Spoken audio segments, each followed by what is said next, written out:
an old swimming pool. Yeah, you jump in and that's it. I hardly do that. Cannonball. I actually, No, he makes sure that everybody else gets to use it. I don't know, I just feel like I can't move. They were complaining I'm about sore. the temperature yesterday of the water. And then I checked, we must have had a little in the power and Oh, it turned the heater off. you have a heated pool for the summer?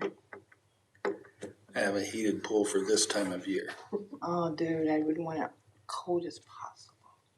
Well, it was about as cold as possible, according to my grandchildren. Yeah, I know it's gotta be nice. You don't want the bath one. Ocean is stinking cold, isn't it? Yeah. Oh my gosh. I put my toe in the, yeah, I'll stay right here and watch. Grandma's gonna watch here. You just go ahead. Yeah. Please don't drown. I don't want to And say don't come running up here with sand all over yourself and hit it on me. Boy, you're fun to be around at the beach. And this towel is mine. Yeah. Don't sit here with your sandy paws all over it. Yes, I am fun. There's three, no, it's just one. That's exactly how. Well, it came actually with 4 pieces of paper, and I'm like, why am I getting it like this? There's the cover sheet, and then there's what the application. Well, this one is, what'd you just say? That's a, Yeah, that's the notice of application, and then this is actually. And then we had the cover sheet and we had the fact sheet. I'm like, I never get it like that.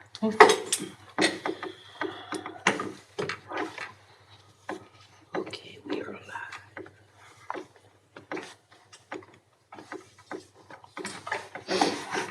And we're streaming to YouTube. Yep. And we're waiting for 2 more minutes for Mr. Hellberg.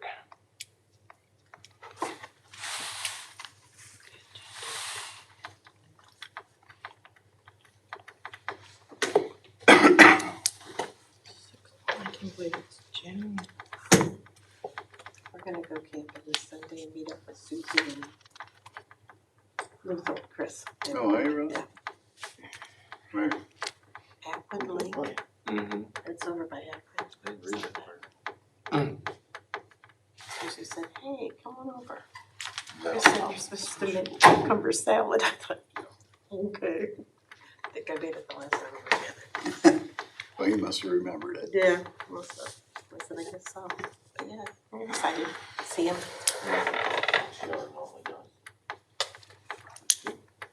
Oh, yeah, probably outside too. Because I know it up here.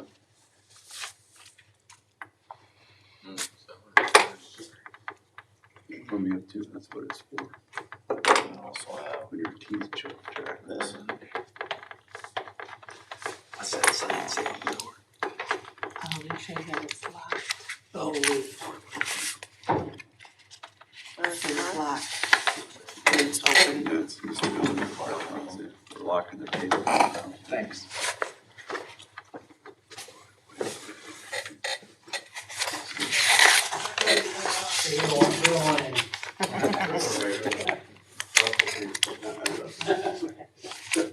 You have to shut it for the video. All right, we'll be getting underway in 10, 9, 8.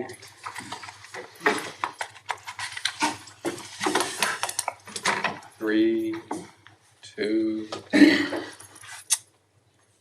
Good evening and welcome to the Defiance City Council meeting for tonight, June 1st, 2021. As always, before council meeting is called to order, we have a local pastor come and open us up in prayer. Tonight we have Pastor Tim Hacker from Bethel. Thanks for visiting us this evening. Thank you for allowing me to pray. This will be the first time I've ever prayed at City Council when I own 2 houses in town. But shortly I'll only own 1 again. I'm looking forward to that. I feel twice as invested tonight. You know, I was reading something recently and it dawned on me that maybe a lot of people don't know this, but the word ecclesia in the Bible talks about a group of people who get together to take care of the needs of the community, and they work with the people of the community, and they gather in an assembly in order to make those decisions, you know, that's what's important for the community. That word ecclesia is also translated for most of us church. So I don't know whether you guys realize it or not, but you're the ecclesia here in Defiance, and you're doing the Lord's work here.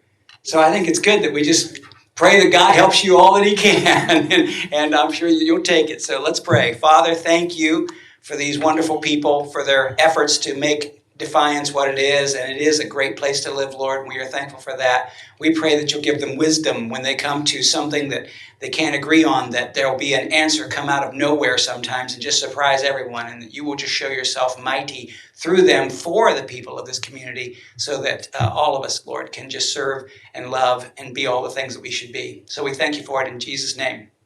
Amen. Amen. All right, I turn it back over to Pastor McMaster and Pastor McCann. I've got to go paint. Thank you. All right, I'd like to call this meeting to order.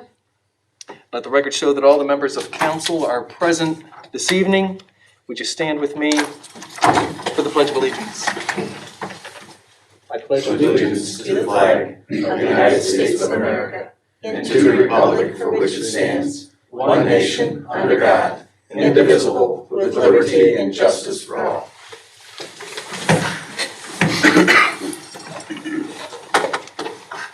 I've reviewed the index minutes for our last city council meeting of May 25th, 2021. Do we have a motion to correct or amend the index minutes as they're presented? Without any, I will approve them.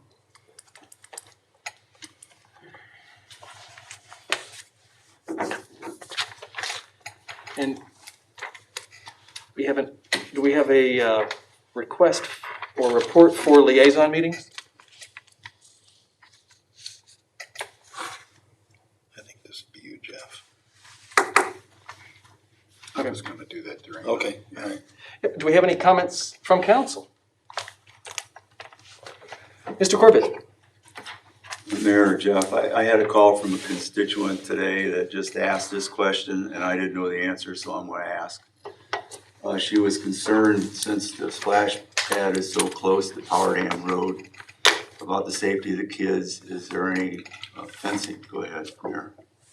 Yes, actually, the Keller organization, through its fundraising activity with a certain tractor, I don't really quite know how it works, Mr. Corbett, has raised the money to install a 4-foot aluminum, nice decorative fence starting over at the entrance off of the parking lot, starting at that entrance where there's also a box for the library towards the street, and then it will run between the sidewalk and the splash pad. There's a narrow area.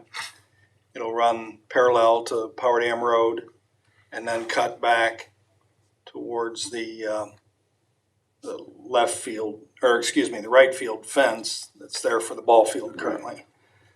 And quite honestly, I thought that'd be done by now, but it should be just about any time. Very good. Yep. Thank you. Mr. Mast? Just a quick question regarding the CSX project at Atlantic. Has there been any communication from them on that as far as when? Well, Melinda sent that email out late last week, but it's CSX, and CSX and communication really aren't synonymous with one another. So they'll send an email out here right directly, I'm sure, giving us very little notice. And when it does, you'll know, and we will send out a nixle, and Mr. Helberg will put it on his website and in his newspaper. Sorry, but that's dealing with CSX. Mr. Rusty? Jeff, with the weather changing, I had somebody ask me in regards to cats. Cats? Cats. In other words, cats wandering into the yard.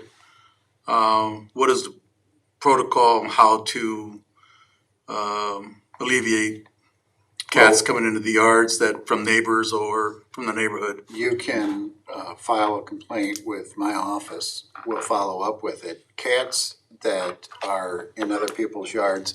I mean, we had a big discussion about cats some time ago. And if you have other cats doing their business in other people's yards, that's a problem. As a matter of fact, you can even go to the extent that you can leash cats. You can do a number of things. Anybody that feeds a cat, okay, whether you own that cat, whatever, you control that cat when you start to feed that cat. So many people will just feed cats at their own whim, and then what happens is these cats start coming around. If you have that issue, and if she has that issue, she should contact my office and we'll follow up with it.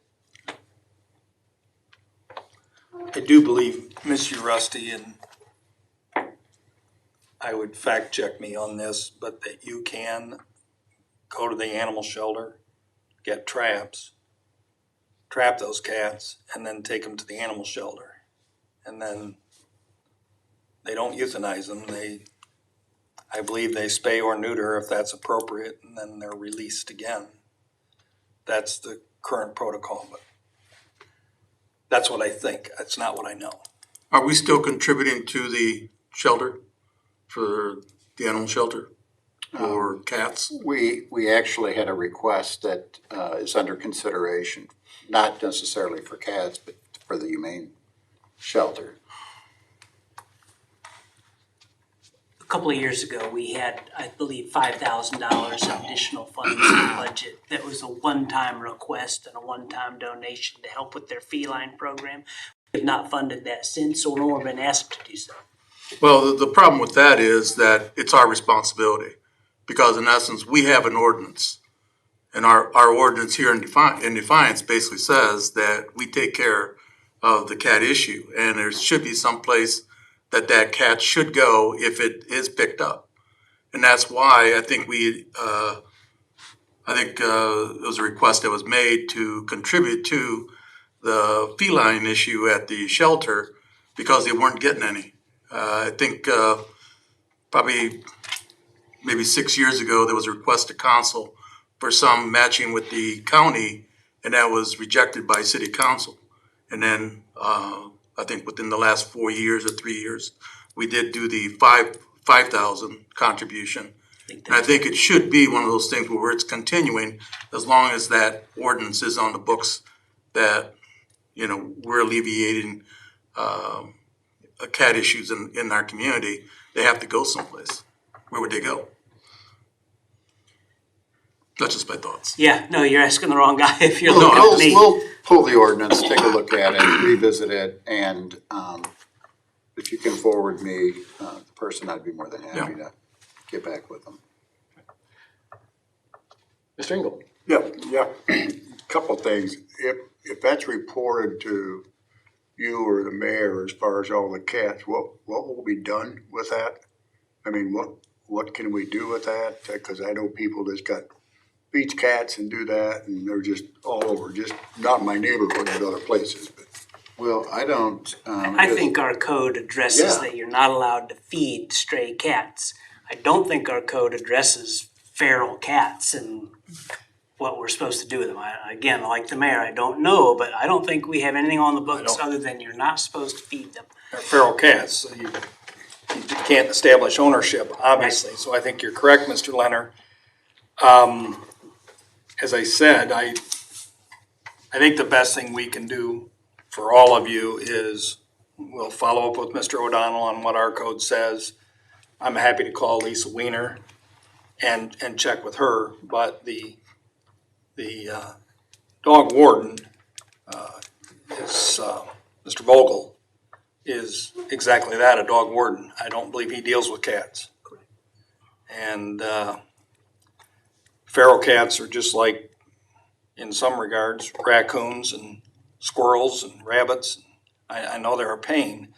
I do think recently we did charge someone for feeding a cat. Yeah. It went to court, and that person was found guilty for that, and I assume fined, but I don't know that for certain. We can follow up with that and give you some information. and one other thing, if I'm not mistaken, Jackie Moss, Steve Moss's wife, I think she has taken cats in like that. She won't take them in anymore. People's been taking them out there. She won't take them. Won't she anymore? No, one time she did, a couple of years ago, she was doing it. I'm not so sure the shelter would really accept some. You'd have to check on that to be sure, but the other problem is that when you spay or neuter, there's a good deal of cost involved, and there's no one to help with that. So it'd be nice if we could see some sort of public-private get together to provide some sort of funding, get these cats at least spayed, neutered, and then let go. Be happy to call Mrs. Weiner. I'll try to do that tomorrow. Thanks. Are there any other comments from council? I have only one thing on my desk, and that's a notice of liquor license transferred from Jimmy and Son, Inc., doing business as Defiance Beverage Center, 1100 North Clinton of Defiance, to 1100 North Clinton LLC, doing business as Defiance Beverage Center at 1100 North Clinton in Defiance.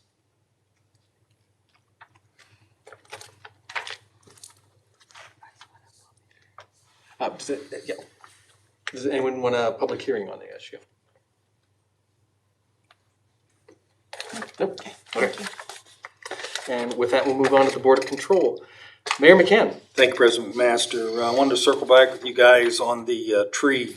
I believe you brought up Mr. Waxler last week between Meyer and William Street. And I mentioned that I thought that alley was not a public alley, and it is not. In fact, it was never even platted as an alley. How it became an alley, I don't know. But that tree is not our responsibility directly, but I will have Mr. Robeson deal with it from a nuisance standpoint. Okay. And beyond that, I just want to thank everybody that attended the Memorial Day service yesterday. There was a lot of people there, as many as I have seen at that event.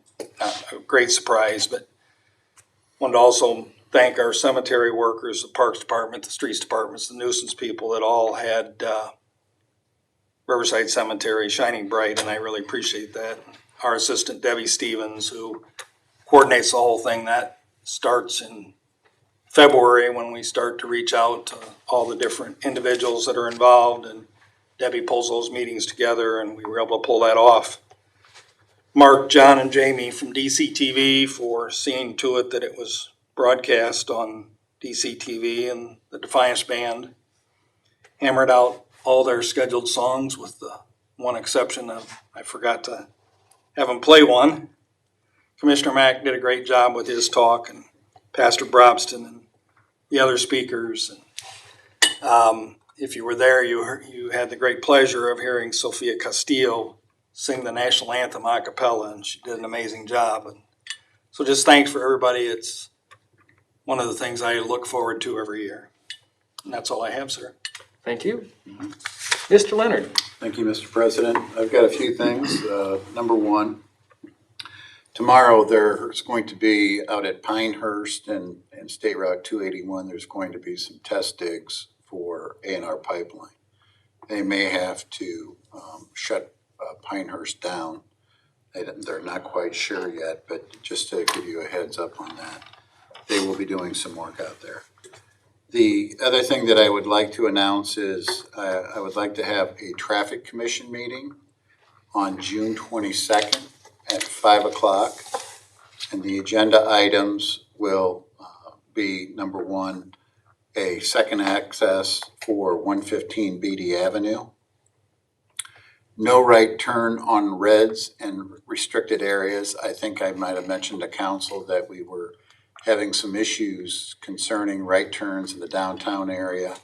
And I think what we want to do is, what I'd like to do at that point in time is just to bring it to Traffic Commission to have that discussion and put it out there and make sure that it's properly advertised for the public and their participation in it. And then the final issue will be, for the agenda, will be handicap parking in the vicinity of 1005 Davidson Street. So those three agenda items will be on Traffic Commission, and that time again is time and place will be June 22nd at 5 o'clock. The final thing that I would like to request from council is a quick executive session on matters of the collective bargaining agreement for both police and fire. I think that there's some things that I would certainly like to discuss with council. There could be changes, and before we do that, I would like to bring them to your attention, so it shouldn't take long. We have a request for an executive session. Do we have a motion for such? So moved. Motion? Second? Mr. Mast?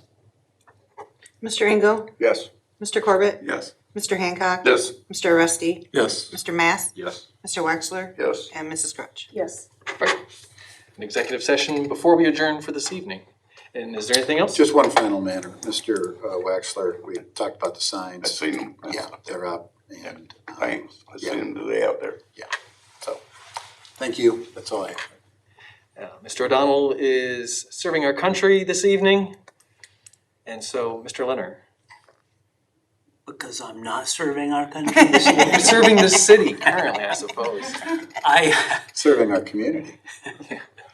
Just a reminder that next Tuesday, we will have a finance and budget liaison meeting during regular session to discuss quarterly financial update.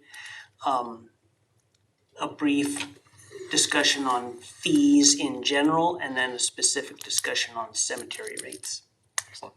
And next Tuesday is June 8th, so right there at 7 o'clock.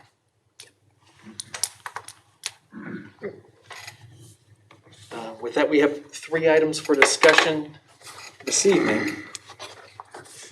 You can read the caption of the first one, Ms. Elders.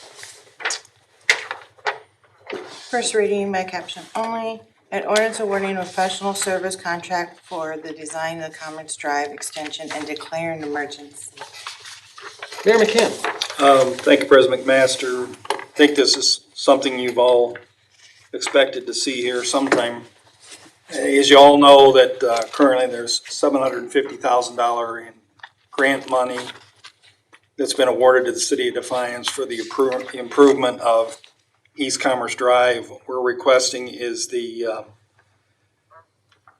cover the engineering cost of $195,800 to improve East Commerce from Carpenter Road to and across the Napoleon, Defiance, and Western Railroad, sometimes commonly known as the Pioneer or Shortline Railroad. Pioneer has indicated that they are willing to help with the actual at-grade crossing, and we still have to go to Common Pleas Court and get permission for that at-grade crossing. There'll be a couple options that we'll review. I think our preference is that the street have curbs and gutters, but we will also look at open drainage leading to a drainage ditch along the side of the road.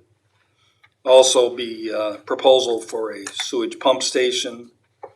And I think it's probably worth noting that as you're heading west on East Commerce at Carpenter, there would be a left turn lane.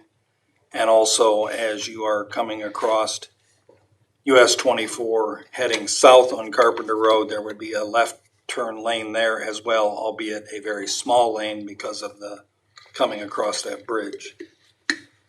One of the real benefits to this that we don't often talk about is the completion of this road will give us much better access to the 44 acre option property, what we refer to it as, that the CIC currently holds an option with George Masterson that is on the same side of the tracks as what we're talking about. That's what I have. Happy to answer any questions. Mr. Rusty. This is just the engineering costs for the project. That's correct. And the actual project cost is for the road. We don't know. We'll know after this engineering is done. They'll provide us with an engineer's estimate. $2.5 to $3.5 million. And that money will come from where? Various sources. $750,000 in grant. There's another $125,000 pending because there's a project scheduled to be done in this corridor as well. And Mr. Leonard, I'll let you answer the rest of the questions as far as where the money will. You're the money man.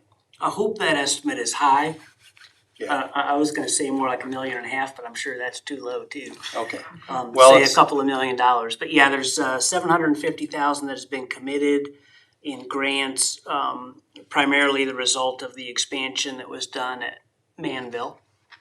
That money is still available to us for when this project moves forward. There could be additional money, as the mayor said, resulting from some additional new jobs, including what we've talked about recently across the street from Manville. Then the water portion, the water line portion of the road, the sewer line portion of the road, those could be paid from the water and sewer funds. And then part of the discussion on what we do with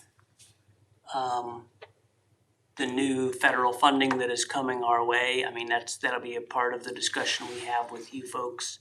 But those numbers will all be firmed up as a result of this engineering work. It's interesting, and I guess I've known this because I've been on council for a while, is that we do engineering costs first, get the, in this case, it's $195,800 that we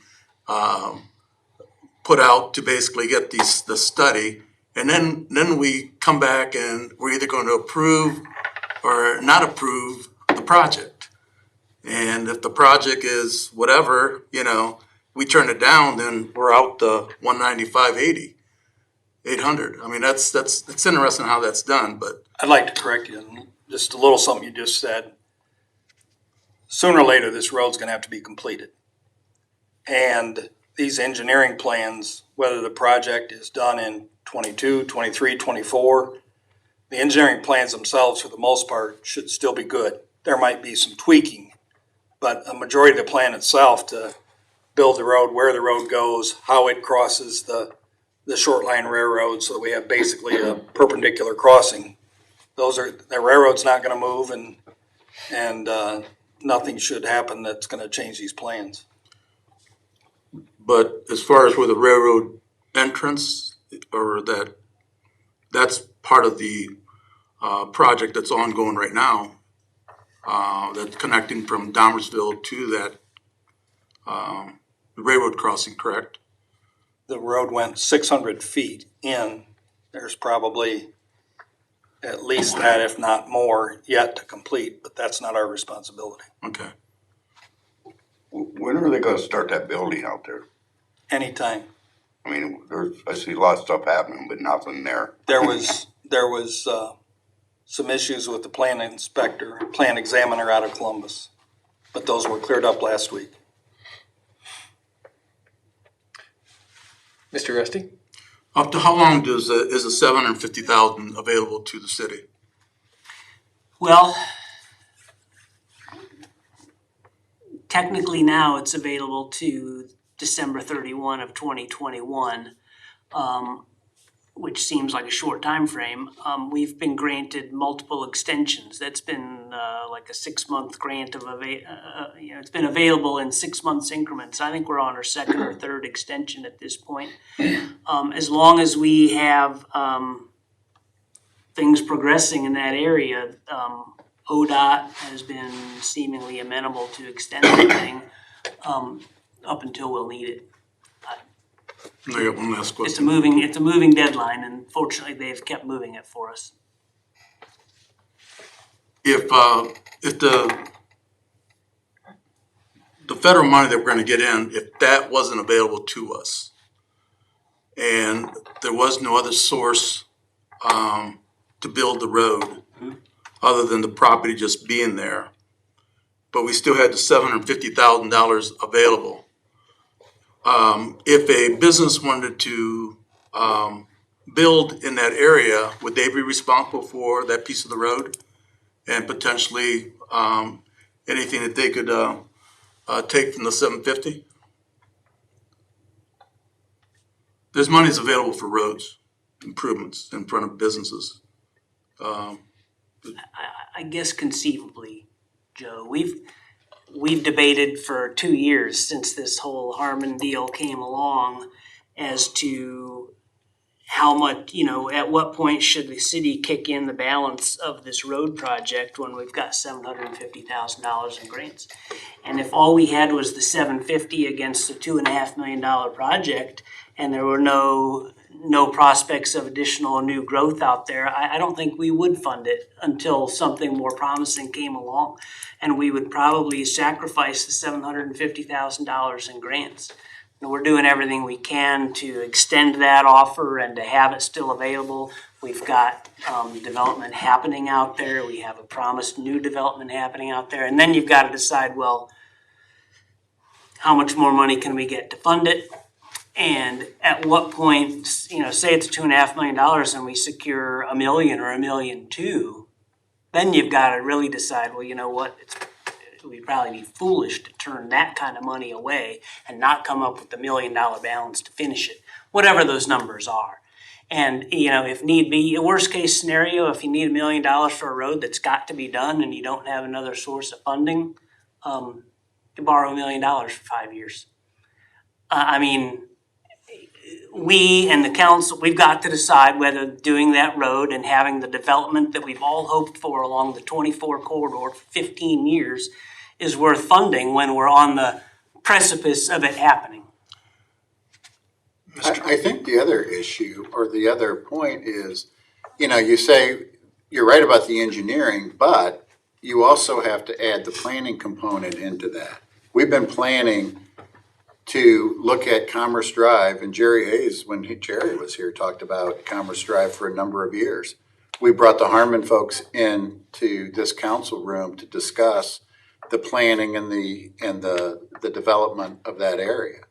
We've once the engineering is done, then I think the numbers become a little bit more clear.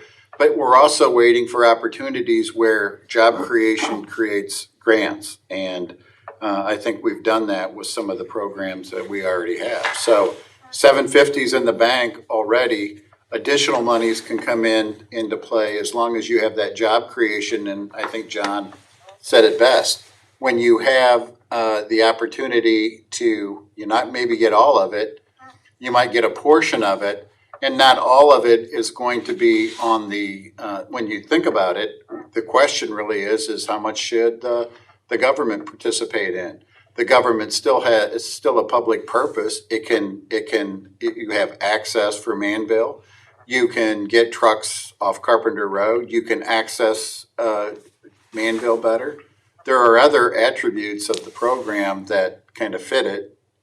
How much of that? I think that obviously that's up for debate. But I think we've secured quite a bit of money, and I think that based on some of the development and discussions we had, certainly with the Harmon Group, I think we're confident that can be pushed forward and you'll see development there. Should we discuss the TIF, Mr. Leonard? Well, there's not, part of that area is know TIF. about the TIF. Part of that area is TIF. TIF. So all these infrastructure costs, this engineering cost, and the cost to build the roadway and all the other things over a period of time as that area develops. Correct. The TIF, the tax increment financing, can go back to pay this off. So we've talked a lot we've focused on the $2 million that went into the property purchase on the Harmon half of the whole Commerce Drive area.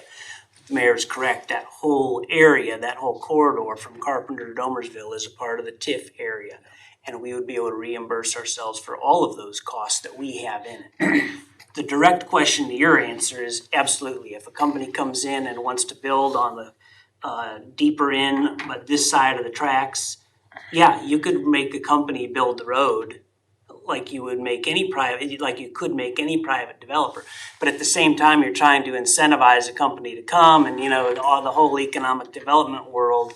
What are you going to give away? What are you going to charge? It becomes a part of the whole negotiation, I think. And I don't think you can answer the question today whether we would make a company pay for their portion of the road or not. Mr. Resty? So we have basically two buildings that are going in already on the extended road to Domersville, or one? Currently, there's one building scheduled for East Commerce between Carpenter and the railroad tracks, and one building scheduled, you see the building sitting there that the Harmon Group is putting up at Domersville and East Commerce. Okay, and there's plenty of space for more buildings in that area. Yes, sir. So it's not really a priority for us at this point to say, if we don't build this, then if businesses want to come to Defiance, that they're out because there is no more growth in that area. There is growth already in place with the developer out of Toledo that's basically Harmon, that's basically already developing the property, and they could do add-ons to there. And for us to basically say we want to take 2 million or whatever the amount is that we could use elsewhere and build something, I don't think that was ever, I think, like we said, that property has never been developed because in essence, we didn't have the money to put in there. There were other priorities in our community. We do have this money, in my opinion. I think we need to discuss where where the best fit would be with that money. Mm-hmm. And we haven't had that discussion. If we go ahead and do this 195,800, then we're semi-committed, and I don't see that being the purpose of what we should be doing right now. I think if nothing else, what we should do is table this, have our discussion on what are some of the projects that could be utilized with the monies that we get from the federal government, and if this becomes the number one project that in lieu of all the other ones, then yeah, we can come back to that point. But I don't see us at this point going forward with something without at least finding out what else is available if we're going to be using that money. My thoughts. Mrs. Crutch. With the $750,000 grant, is there stipulations on what that money is used for? It's for the road. It is just for Oh, the yeah. road? Just for So- the road. Just for road. So the $195,000, that doesn't come out of the grant money? The It would engineer- not. It would not. It So would where not. does the $195,800 come from? Well, it's gonna come out of the capital improvements fund. Okay,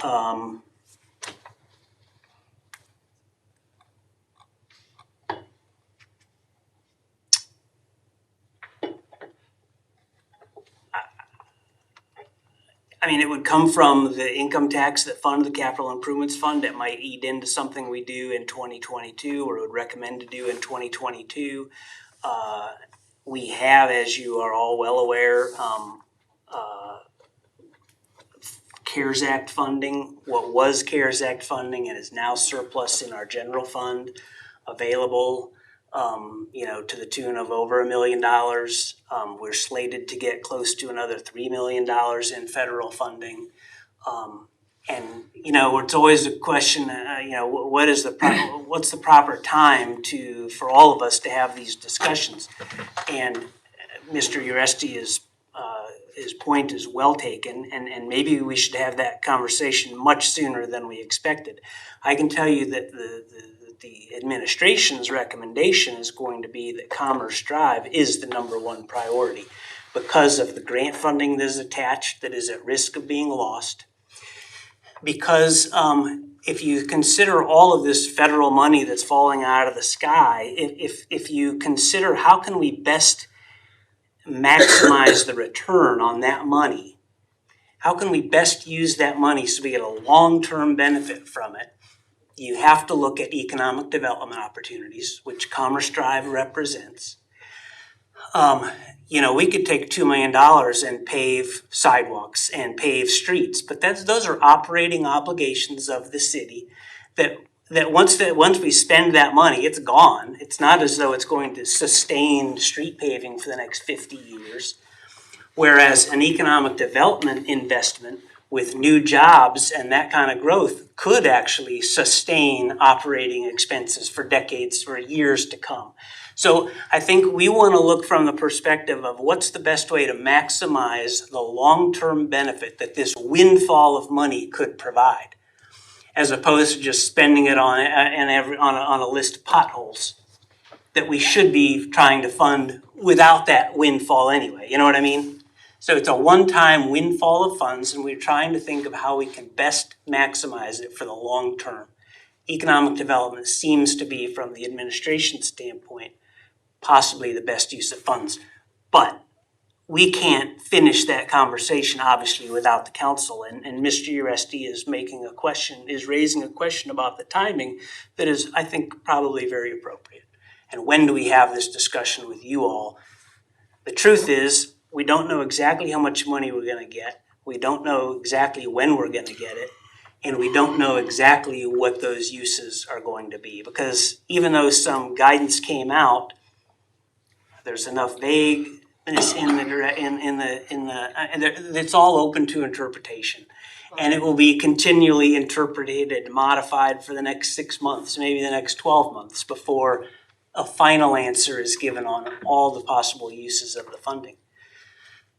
The one thing that we did with the CARES Act funding, which gave us the absolute maximum flexibility, was when we discovered we could use that funding to pay for first responders' regular wages, we did that. And so the CARES Act money is gone, but it freed up dollar for dollar that money in the general fund. So we have that money basically at our disposal for whatever purposes this group wants to use it for. We're no longer restricted by the CARES Act restrictions. I don't know that we'll achieve that same level of flexibility with the new federal money. That's a question that remains. Mr. Waxler? I understand what you're saying, John. I agree with some of it, but you know, like you said, we don't need once you put it down the street, it's to go on. Well, you know, you got to maintain what you have to get people to come to your town. They don't want to drive on the streets full of holes and bad roads. So I guess my point is what you said don't make sense to me. Well, it's all about so many things we talk about are the chicken and the egg. Is a company going to come because we have beautifully paved streets? Or are we going to get beautifully paved streets because we've added 500 jobs to our local economy? Which comes first? Well, there's people who We come can here when they debate that can't forever. have streets to drive on. You know, I don't know. I just, you know, we got some that are really bad that we've been, you know, Derbyshire is a good one. No company that's contemplating coming to town could care less about Derbyshire. Well, we got to worry about the people that live here, But though. no company that's contemplating coming here is ever even going to know Derbyshire Road exists. I know, but our taxpayers do. I know. And we don't, you know. And I don't mean to diminish that, but Yeah, I know. it's hard to compare the two uses. Derbyshire, the residents of the Derbyshire neighborhood received a letter from me I understand that that. you received a copy of. I understand all That that. explained exactly what we're gonna be doing over the next couple of years back in that subdivision. Now, if you wanna bring up another street like Carpenter Road, fine, that's scheduled to be paved this year. If you wanna bring up another street like West High, that's fine. That's scheduled for water line replacement, repaving next year. Mr. Waxler, I frequently take people on tours of our community. Outsiders coming to our community. I take them down for serious reasons. I take them down Carpenter Road. I take them down West High. I take them down some of our streets downtown. And while I'm doing that, I will apologize for the condition of some of our streets, but I intentionally take them down some of our poorest streets. I've taken them back in the Derbyshire area and apologized. And they say, oh, don't worry about it, sir. These are much better than the streets in our town. Now, I really don't care about the streets in other towns, but what I'm trying to do is solicit some feedback from these people. Just, I totally understand that. I'm just saying that there's a lot of roads that people pay for that we don't maintain, and I know Derbyshire's been a bad black eye for years for us, but we've still done nothing with it, so. we have done something. We've communicated to them exactly what we will be doing in 2022 and 2023. And in fairness, we tried the chip and seal. It didn't pan out. It didn't work out, but we did try it.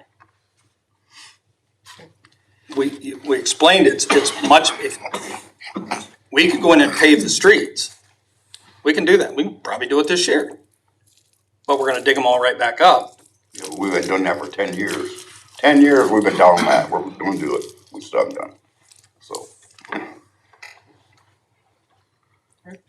Did you have a question, Mr. Corbett? I just want some clarification. I see that this ordinance has an emergency clause attached to it. So is there a guide or we're under the gun with the deadline, or what's the reason for the emergency clause? The last paragraph of the ordinance reads, grant funding for the city is contingent upon timely commencement of this project. So we've got to show ODOT that we're serious about this, and by doing the engineering work, that's our statement that saying we're serious about moving this along. Okay, but the grant funding is available till December of this year yet? Correct. Okay. Mr. Waxler? Where was that? You said there was another 125 or besides the 750 or somebody did? There's another economic development project proposed that we have discussed here that we have petitioned ODOT, Jobs and Commerce, for some additional help with this road. And $125,000 was thrown out as a possibility. So the second building. And that would go on top of the 750? Correct. Yeah. Mr. Engel? There's no other questions. Most has been a call. Any other questions? We have a motion to suspend and call. Second. Second, Mr. Mast.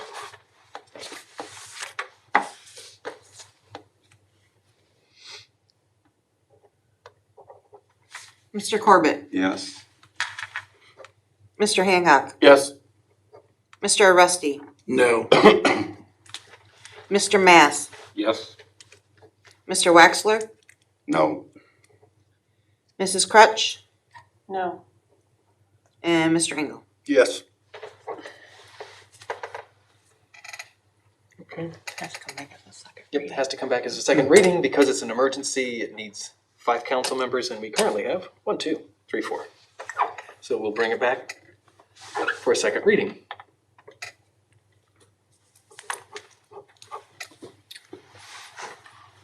Great.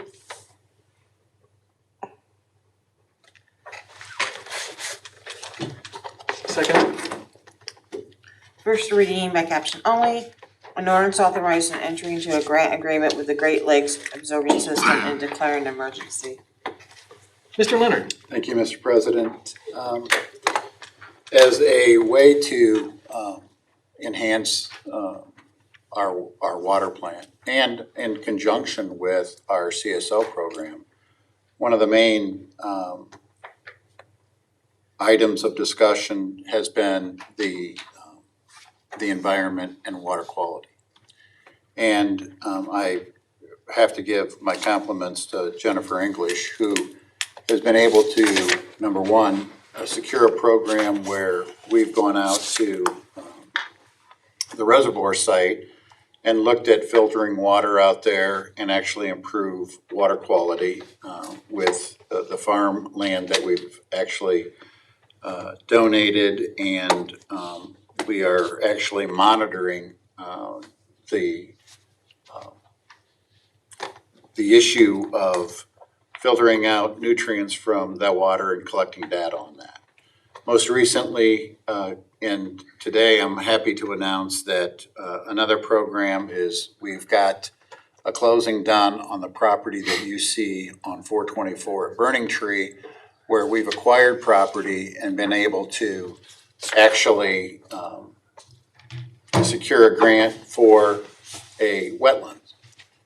Most recently, dealing with water quality issues in the water plant, we've been able to secure a grant for some $90,000 that will actually benefit the water plant in looking at real-time monitoring of sensor equipment where we can measure different attributes in the water like nitrates, phosphorus, ammonia, and some of those kind of things that we're actually monitoring the water system and the draw that we take and put into the reservoir site, so we can measure exactly what is there and when we're putting it into our reservoir. And this has upside to us because in those days when we find that those attributes that we're measuring are high, then obviously we wouldn't be pumping into the reservoir site because of water quality issues.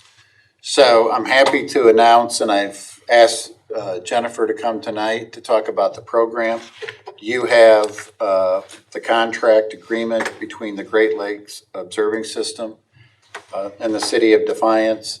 I think that this fits well together with where we're going with technology, how we're going to use technology to help ourselves and make better decisions on how we operate the plant, how we operate the reservoir. And what we have before you tonight is an agreement that we have with the Great Lakes Observing System, but it's a grant program that we've been able to secure and actually monitor water quality at the intake of our water plant. And with that, Jen, I'll hand it over to you. Sure. You can give some further details on it. I'd be happy to answer questions. Jeff, you explained it very well. I mean, the really basic point of this is to have real-time monitoring. Right now, the water staff, Joe Ewers and Adam McDowell, they operate the plant by doing a manual measurement, and then they take the information from that measurement and they decide whether or not to pump river water into the reservoir. This will give us real-time data. It'll be a continuous. Adam's been saying this is something that they need for a very long time. So it'll give them continuous data. If the river water changes, they can turn the pump off. They can, in a perfect world, this will give them the ability to keep the reservoir fuller. They struggle to keep it full. Right now, when they turn the pump on, they just pump until they get enough water, and they don't know what the quality is. So real-time data monitoring, again, like Jeff said, it really it complements the overall strategy that we're working towards. I've been here before talking about source water protection. Right. So this is really it also fits into our watershed plan, our integrated watershed plan. $68,000 of it is for equipment. There's $15,000 for consulting fees with a company called Tetra Tech that we currently work with. Bruce Cleland analyzes our data on a regular basis. The staff that go out and collect samples. So he's been looking at our data and collecting, giving us insights into our data. But the real crux of this, and I think one of the reasons that we were awarded the grant, is because we showed how the data is going to help us make better decisions. It's not just collecting more data for the sake of it and putting it on a shelf, but it'll actually it'll give the water plant staff some really good information that they can use on a daily basis. So And my compliments to Adam and Joe out at the water plant. They've done a lot of work, a lot of good hard work on source water protection and protecting our source water. So I'd be remiss if I didn't mention them as well. yeah, absolutely. Mr. Any Mess. questions? This grant in the contract is for a year. Yes, Doesn't it? this. Now, does that set us up at that point with our own program that we can manage to and continue on Yes. beyond that year? Yep. So the $68,000 worth of equipment, it may take a little bit of very small amount of funding from the water plant to get the pump. They're going to pump, I think, about 30 feet up to the plant. So all of this equipment will be located inside the water treatment plant, and it will be ours at the end of the agreement. So the Gloss, I guess it's not an agency. Maybe it's an agency. I'm not sure. Nonprofit company. They have a cloud platform that they're enhancing or they're redeveloping. It's called Seagull. So it's an online. So the database they currently use is outdated. So they're actually going through a process of updating that. So all of this data is going to feed into their new cloud-based system, and we think that'll continue even after the year. But the year was just basically the pilot project, just an opportunity to get us up and running and make sure we work through all the bugs, get the data collected, get it up to the cloud, and then they'll leave us with the equipment and we can continue. So, which is the purpose of the emergency. We were hopeful that we would have been able to start this at the beginning of May, so we're asking as an emergency to be able to, we're not asking for matching funding, this is just permission to enter into the contract so that we can go ahead and get started right away. Mr. Engel? Yeah, well, you said they could shut it off. Will this shut off, does it have to be shut off manually if the water changes, or does that automatically, that senses that and they can shut off? It's a good question for Adam and Joe. I think they have to do that manually. They have staff there 24 hours. So the data will be automated, but I think the pump is a manual switch.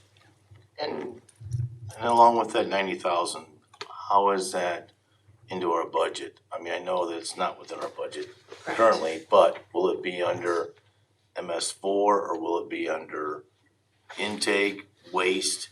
Right. How will that be facilitated? And we'll be able to It monitor, would is be that in correct, the John? water plant, it'd be in the water fund, the operating Like budget a for the water subcategory plant. of the water?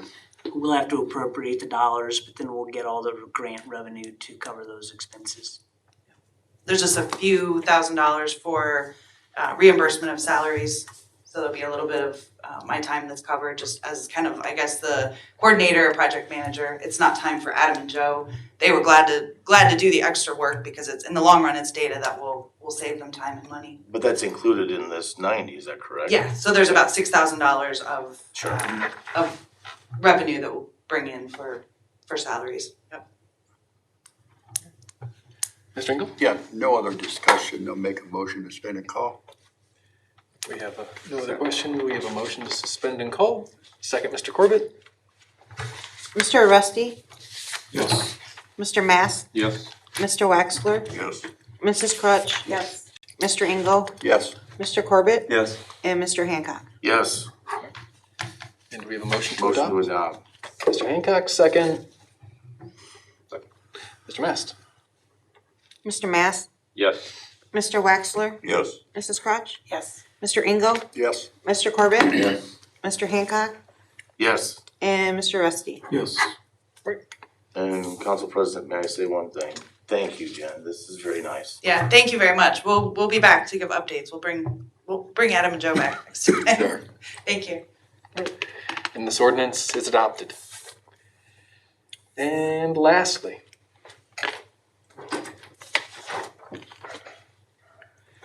First reading by caption only, an ordinance authorizing the city administrator to apply for a Natural Nature Works grant from the Ohio Department of Nature Resources and declaring an emergency. Mr. Leonard? Yes, thank you. So as council is well aware, we've made some incredibly nice improvements throughout our park system over the last number of years. I think almost all of them have included new playground equipment, and almost all of them have been assisted with grant funding of one form or another. And so our planner, Nikki Warnicki, who applies for all of these grants, we've been talking internally about the playground equipment at Kingsbury Park, possibly as a 2022 project. The new playground equipment at Bronson has just been installed, and I'm sure some of you have been out to see it. So Nikki is just doing her due diligence. There are deadlines for applying for these grants, and even though it be a 2022 project, if it goes forward, she's requesting close to $50,000 towards the playground equipment, new playground equipment in Kingsbury Park. And if we get the grant funding, we would be talking about this as a project for the 2022 budget. Excellent. Do we have any questions for Mr. Leonard? Mr. Rusty? No questions, motion to suspend and call? We have no questions. We have motion to suspend and call. Second. Second, Mr. Corbett? Mr. Wexler, Yes. Mrs. Crutch, Yes. Mr. Engel, Yes. Mr. Corbett, Yes. Mr. Hancock, Yes. Mr. Rusty, Yes. and Mr. Mass. Yes. And motion to adopt.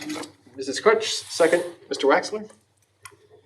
Mrs. Crutch, Yes. Mr. Engel, Yes. Mr. Corbett, Yes. Mr. Hancock, Yes. Mr. Rusty, Yes. Mr. Mass, Yes. and Mr. Wexler. Yes. All right. And this ordinance is adopted. With that, You have a comment? sure. I just want to compliment the city for the look of the playgrounds in the parks. They look great. Thank you. Taking a ride to any one of those. I mean, a number of years back, I never would have thought that look would improve. But it's like, I mean, it's fantastic what's the makeover that's taking place in those. And you see a lot of the kids on those units or whatever enjoying themselves, and that's great. I just wanted to say that. Thank you.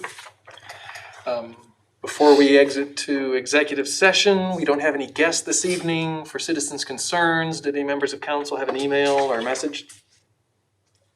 I did not. So we can stretch our legs for a couple minutes before we enter executive session.